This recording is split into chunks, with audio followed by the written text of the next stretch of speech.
18वीं सदी के अंदर पर्शिया के अंदर फैक्ट्री वर्कर्स को एक खास किस्म की ट्रेनिंग दी जाती थी। इस ट्रेनिंग के अंदर उनको बेसिक लिखना पढ़ना और मैथमेटिक्स सिखाया जाता था। लेकिन इस ट्रेनिंग का असल मकसद था वफादार, पंक्चुअल, ज्यादा ना सोचने वाले और बिना सोचे एक ही काम को बार बार करने वाले वर्कर्स को तैयार करना। 1902 के अंदर एक अमेरिकन बिजनेसमैन जॉन रॉकफिलर, इन्होंने 129 मिलियन डॉलर, अगर इन्फ्लेशन के हिसाब से एडजस्ट करें तो आज का $1 बिलियन से ज्यादा पैसा लगाकर एक जनरल एजुकेशन बोर्ड क्रिएट किया। और इन्होंने वो ट्रेनिंग मॉडल जो कि फैक्ट्री वर्कर्स को दिया जाता था उसको उठा के स्कूल सिस्टम के अंदर कन्वर्ट कर दिया। अब इस मॉडल का नाम तो चेंज हो गया लेकिन इसका मकसद अभी भी सेम था, वफादार, पंक्चुअल, ज्यादा ना सोचने वाले और बिना सोचे एक ही काम को बार बार करने वाले वर्कर्स तैयार करना। एजुकेशन सिस्टम के अंदर आपको सबसे पहले फेलियर से डराया जाता है। आपको बताया जाता है कि failure is not an option. Business करने के लिए सबसे पहली और जरूरी चीज जो आपको चाहिए होती है वो है रिस्क टेकिंग एबिलिटी, यानी कि रिस्क लेने की सलाहियत। एजुकेशन सिस्टम के अंदर आपको जब फेलियर से डराया जाता है तो आपके अंदर से रिस्क टेकिंग एबिलिटी खत्म हो जाती है। एजुकेशन सिस्टम के अंदर आपको बताया जाता है कि आपने सिर्फ अकॉर्डिंग टू सिलेबस ही पढ़ना है, अकॉर्डिंग टू सिलेबस ही सोचना है, अकॉर्डिंग टू सिलेबस ही लिखना है एग्जाम के अंदर।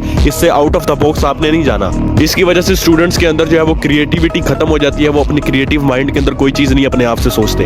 अगर आपको ये सारी चीजें झूठ लगती हैं तो आप जाकर गूगल पे आर्टिकल्स पढ़ सकते हैं कि जॉन रॉकफिलर कौन था।